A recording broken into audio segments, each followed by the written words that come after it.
Hi friends and followers, ఎలా ఉన్నారు? మనమంతా సంతోషంగా ఆరోగ్యంగా ఉండాలని, ఆ శంకు చక్రధరుని చల్లని చూపులు మన అందరిపైన ఉండాలని, మనం చేసే ప్రతి పనిలోనూ ఆ సాయినాథుడి కరుణా కటాక్షాలు, దివ్యానుగ్రహం మనకు ఎల్లప్పుడూ తోడుగా ఉండాలని మీ అందరి తరపున నేను కూడా బాబా గారిని కోరుకుంటున్నాను. ఫ్రెండ్స్, మన ఛానల్ ఎవరైనా ఫస్ట్ టైం చూస్తుంటే సబ్స్క్రైబ్ చేసుకొని ఒక లైక్ ఇవ్వండి. దానివలన మన సాయినాథుని వీడియోస్ సమస్యల్లో ఉన్న మరికొంతమంది సాయి బంధువులకు చేరతాయి. బాబాగారు మనతో చెప్పే ఆ దివ్య వాక్కులను వినటం వలన బాబాగారి దివ్య అనుగ్రహంతో పాటు మనసుకు సంతోషము, మనం కోరుకున్నవి నెరవేరతాయి అనే ఆనందంతో పాటు బాబాగారు మన కష్టకాలంలో మనతో పాటే ఉన్నారు అనే నమ్మకం కూడా కలుగుతుంది. మనం కోరుకునే ప్రతి కోరికను మన సాయి తండ్రి వింటున్నారు. మనం ఎంత పెద్ద సమస్యలో ఉన్నా మనకు తోడుగా మన సాయి తండ్రి ఉంటారు అనే విషయాన్ని మర్చిపోకండి. బాబా గారిపైన నమ్మకంతో మీ ప్రయత్నం మీరు చెయ్యండి. మనం కోరుకున్నవన్నీ బాబాగారు తప్పక అనుగ్రహిస్తారు.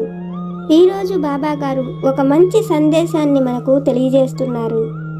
మనతో మన సాయి తండ్రి చెబుతున్నారు, తల్లి, నీ దిగులు తొలగే ఒక మంచి మాటను చెబుతాను, విను.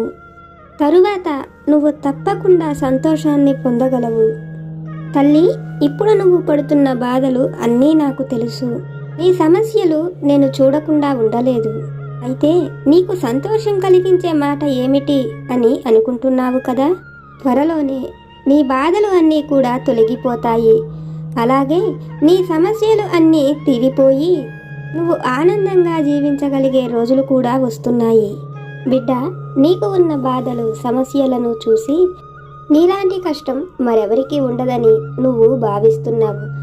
నువ్వు అనుకుంటున్నది నిజమే.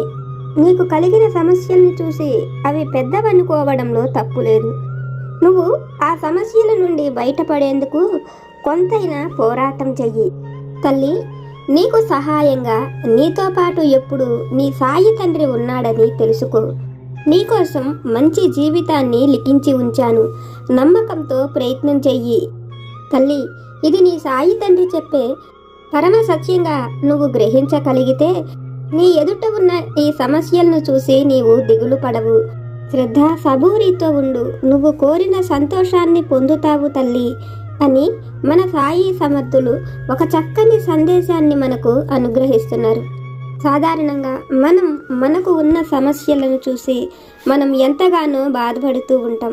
అయితే బాబా గారు చెప్తున్నారు, మన సమస్యలు అన్నీ తీరిపోయి మనం కోరుకునే సంతోషాన్ని వరంగా మనకు అనుగ్రహిస్తానని, మన కోసం మనం కోరుకున్న మంచి జీవితాన్ని లిఖించి ఉంచాను అని బాబా గారిపైన నమ్మకంతో, సంతోషంతో మనం కోరుకునే జీవితాన్ని పొందడం కోసం మనం కూడా ప్రయత్నించాలని, మన కష్టాలనే తలుచుకుంటూ బాధపడుతూ ఉండకూడదని మన సాయి తండ్రి ఒక చక్కని సందేశాన్ని మనకు అనుగ్రహిస్తున్నారు.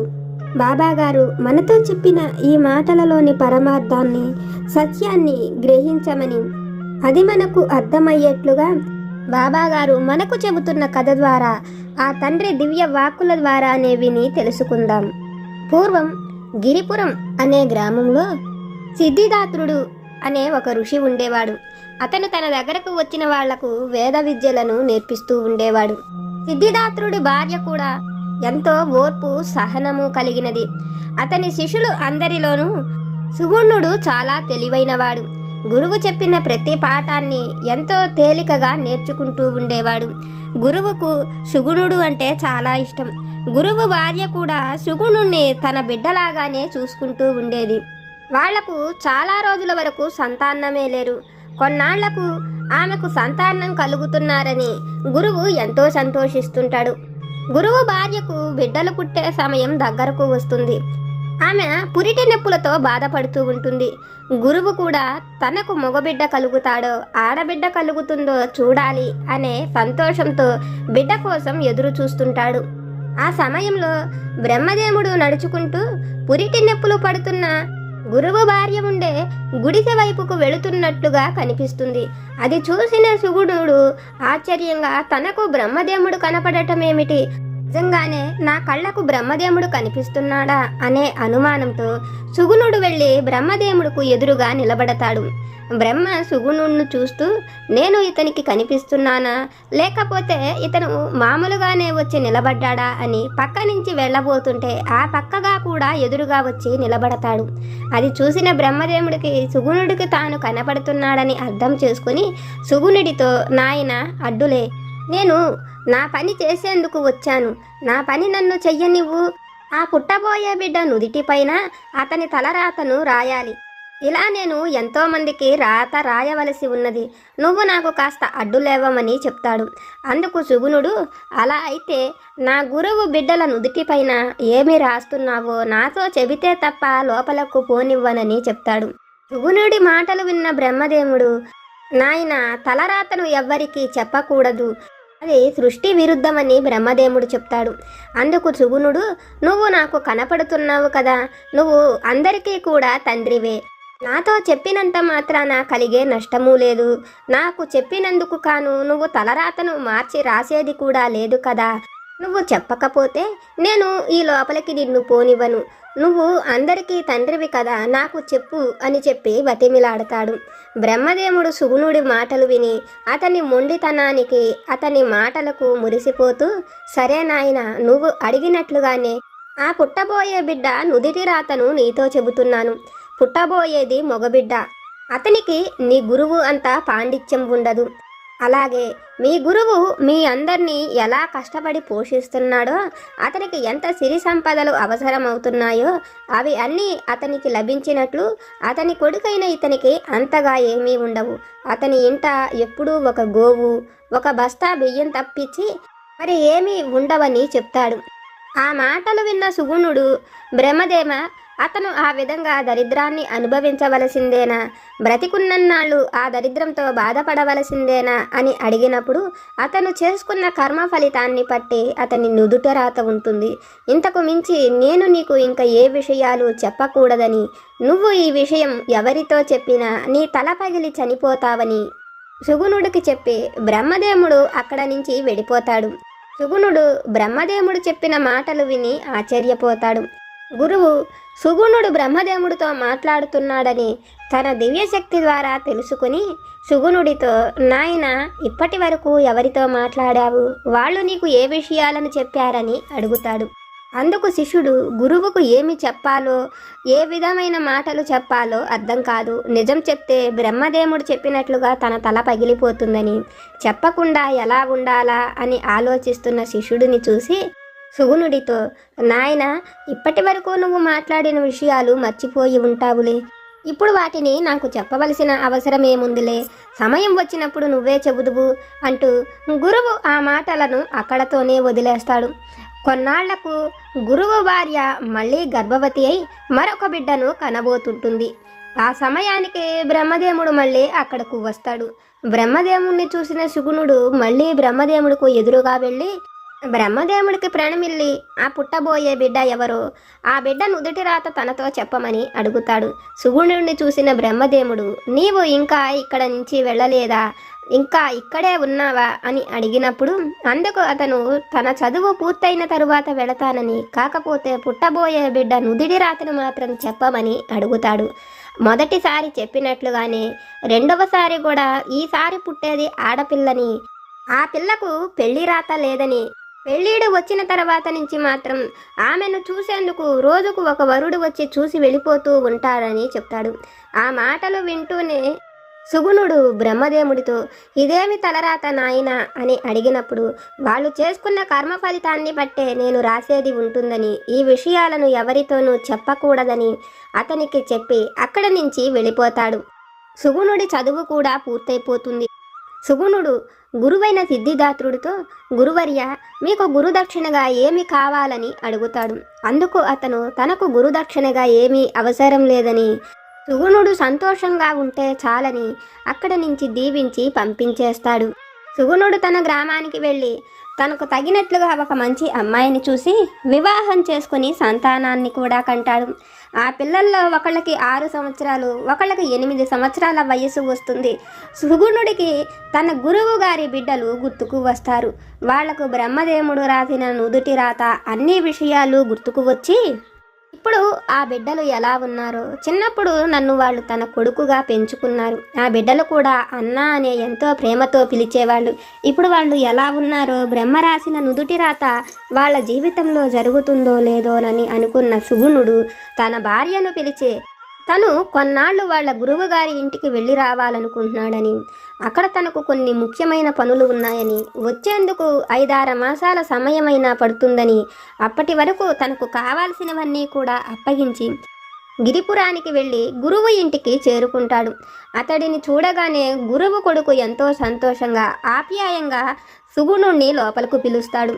సుగుణుడు గురువు గురించి అడిగి తెలుసుకొని గురువుగారు చనిపోయాడని, అతని భార్య కూడా చనిపోయిందని, బ్రహ్మ అతని నుదుట మీద రాసినట్లే అతని ఇంట ఒక బస్తాడు బియ్యము, చావిటిలో ఒక ఆవు దూడ తప్ప అతని ఇంట ఏమీ ఉండవు.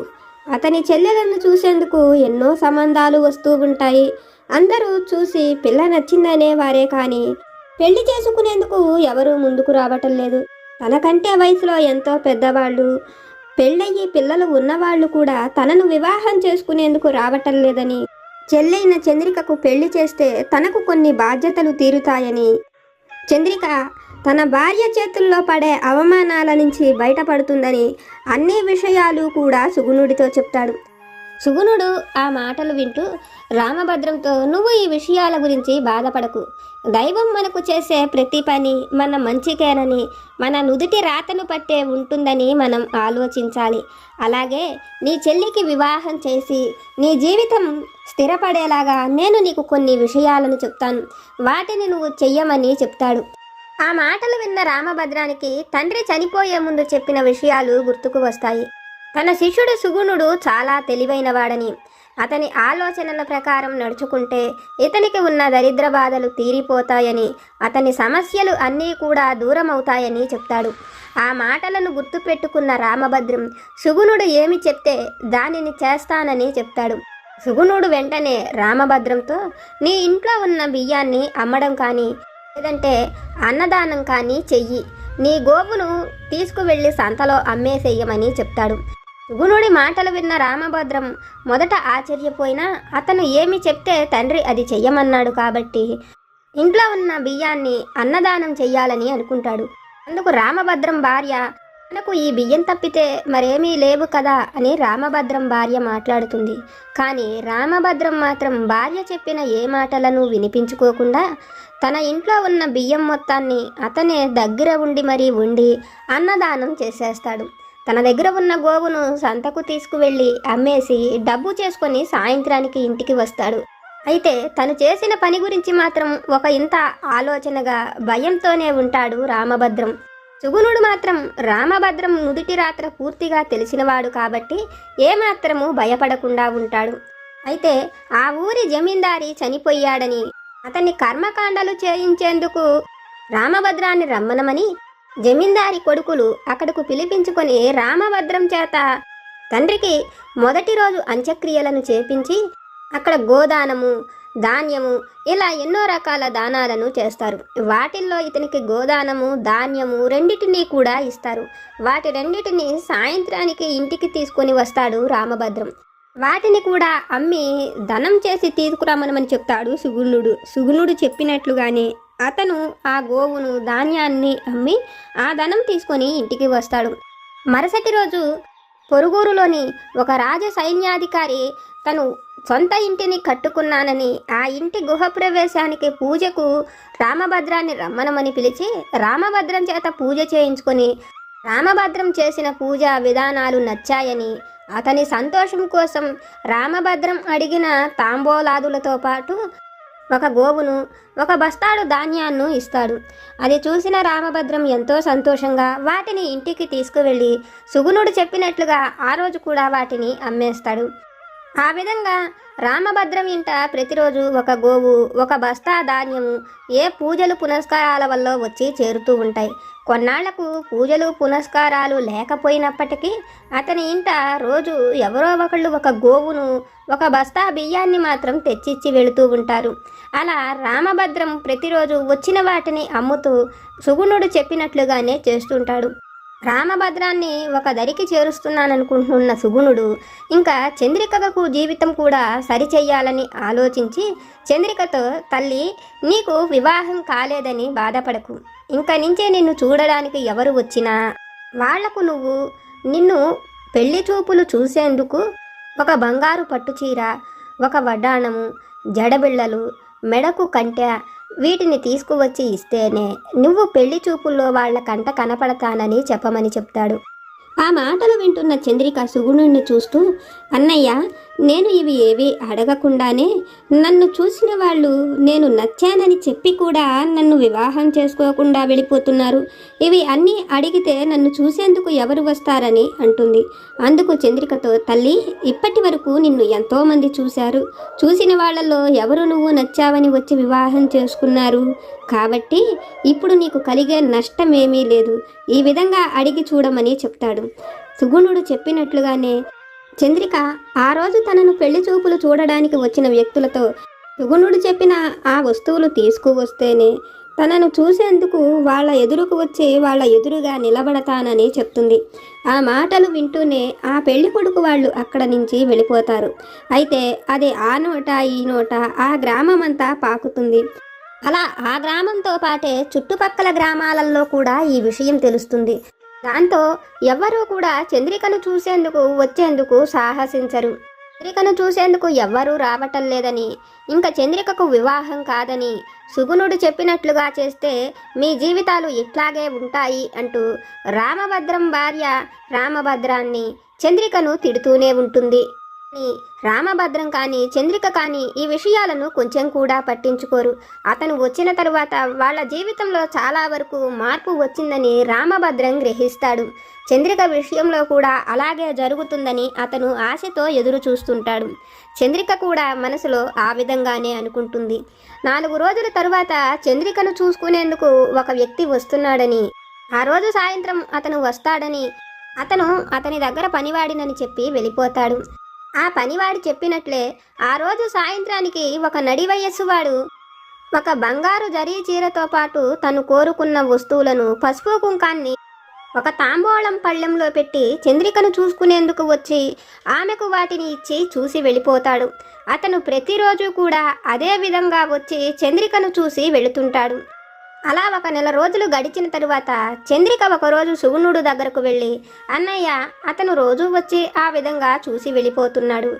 అతను తెచ్చిస్తున్నది అవి అతని కోసమో అతని కొడుకు కోసమో కూడా నాకు తెలియటం లేదు. అసలు వివాహం జరుపుతుందో లేదో కూడా నాకు అర్థం కావటం లేదు. ఇతను ప్రతిరోజు ఇలా చెయ్యటం వలన నేను ఇంకా వేరే పెళ్లి సంబంధాలు చూసేందుకు కూడా నాకు అవకాశం లేదు. అలా జరిగితే కనుక ఇంకా నాకు జీవితంలో వివాహం కూడా జరగదని చంద్రిక అతనితో చెప్తుంది. చంద్రిక మాటలు విన్న సుగుణుడు, తల్లి, నువ్వు చెప్పినట్లుగానే నేను కూడా ఆలోచిస్తున్నాను. ఒక పని చెయ్యి తల్లి, నీ కష్టము తీరిపోతుంది. ఇవాళ అతను నీకు పసుపు కుంకుమ ఇచ్చేటప్పుడు నువ్వు అతని చేతికి కొన్ని అక్షింతలను ఇచ్చి నీకు వివాహం జరగాలని దీవించమని అతని కాళ్ళు పట్టుకొని దీవించేంత వరకు వదిలిపెట్టకు. అతను కనుక నిన్ను దీవిస్తే నీ వివాహాన్ని ఇంకా ఎవ్వరూ కూడా ఆపలేరు అని సుగుణతో చెప్తూ రామభద్రం వైపు చూసి, రామభద్రం, నువ్వు కూడా ఈరోజు ఆ పెద్దతని దగ్గర ఆశీర్వాదం పొందు. నీకు లక్ష్మీ అనుగ్రహం కలగాలని, నీ ఇంట ఎప్పుడు సుఖ సంపదలు ఉండాలని కోరుకోమని అతడు ఆ విధంగా ఆశీర్వదిస్తే మీ ఇంట్లో ఎప్పుడు లక్ష్మి ఉంటుందని రామభద్రంతో చెప్పి తను ఒక చిన్న పని మీద బయటకు వెళ్ళి వస్తానని సుగుణుడు రామభద్రంతో చెప్పి అక్కడ నుంచి ఊరు చివరకు వెళ్ళి ఏటిగట్టున కూర్చొని ఎవరి కోసమో ఎదురు చూస్తున్నట్టు అక్కడే నిలబడి ఉంటాడు సుగుణుడు. దూరం నుంచి ఒక పెద్దతను ఒక ఆవును, కొన్ని బంగారు వస్తువులను, ఒక బస్తాడు బియ్యం మూటను తీసుకొని సుగుణుడికి ఎదురుగా వస్తూ సుగుణుడిని చూసి చిరునవ్వు నవ్వుతూ, నువ్వు నా కోసమే ఇక్కడ ఏటి ఒడ్డున కూర్చున్నావు కదా, చక్కగా పెళ్ళయ్యింది. నీ భార్యతో నువ్వు సంతోషంగా ఉండక ఈ ఊరు వచ్చి నీ గురువుకు నువ్వు రుణం తీర్చుకునేందుకు నాకు ఎంత పెద్ద పనిని పెట్టావు. వాళ్లకు తెలియని విషయాలను ఈ విధంగా చెప్పి నువ్వు నా చేత నాకు సంబంధం లేని ఈ పనులన్నీ చేయిస్తున్నావు అంటూ సుగుణుడి వైపు చూసి నవ్వుతాడు. సుగుణుడు కూడా అతని వైపు చూసి నవ్వుతూ, బ్రహ్మదేవ, మీకు తెలియనిది కాదు కదా, మనుషుల రాతలను రాసి వారి కర్మఫలాలకు తగినట్లుగా అన్నిటినీ అనుగ్రహించేది మీరే కదా. అందుకనే ఇది కూడా మీరే చేస్తూ మీరు నా కంట కనపడేలాగా నా చేత ఈ పనులన్నీ చేయిస్తున్నారు. మనుషుల తలరాతలను మార్చేందుకు, వాళ్ళు కోరుకున్న వాటిని వాళ్లకు అనుగ్రహించేందుకు తండ్రి నువ్వే వాళ్లకు ఏదో ఒక దారిని చూపిస్తావు. నా గురువు బిడ్డలకు దారిగా నన్ను చూపించారు అని బ్రహ్మదేవుడుకు నమస్కరిస్తాడు. సుగుణుడి వినయము, మర్యాద చూసిన బ్రహ్మదేవుడు ఎంతో సంతోషంగా నీకేమి కావాలో కోరుకో, వాటిని నీకు ఇస్తానని చెప్తాడు. అందుకు సుగుణుడు, తండ్రి, అందరికీ అన్నీ ఇచ్చే నీకు తెలుసు కదా, ఈరోజు నా గురువు బిడ్డలు ఏది కోరుకుంటే వాటిని నువ్వు వాళ్లకు జీవితమంతా ఇవ్వమని సుగుణుడు అడుగుతాడు. సుగుణుడి మాటలు విన్న బ్రహ్మదేవుడు, నీ నిస్వార్థమైన కోరిక తప్పక నెరవేరుతుంది. నీ గురువు బిడ్డలు ఏవైతే కోరుకుంటారో అవి నీ ఇంట కూడా ఉంటాయని సుగుణుడిని దీవించి, ప్రతిరోజు చంద్రికను చూసేందుకు బ్రహ్మదేవుడు ఏ రూపంలో వస్తున్నాడో ఆ రూపంలోనే ఆ రోజు కూడా ఆ ఇంటికి వెళతాడు. రామభద్రం చెల్లెలకు పసుపు కుంకాలు ఇచ్చే సమయంలో రామభద్రము, చంద్రిక ఇద్దరూ కూడా ఆ వచ్చిన వ్యక్తి పాదాలను పట్టుకొని వాళ్ళ ఇద్దరిని ఆశీర్వదించమని, ఆమెకు వివాహం జరగాలని, అతని అన్న ఇంట సిరి సంపదలు ఉండాలని చంద్రిక కోరుతుంది. రామభద్రం కూడా ఆ విధంగానే కోరుతాడు.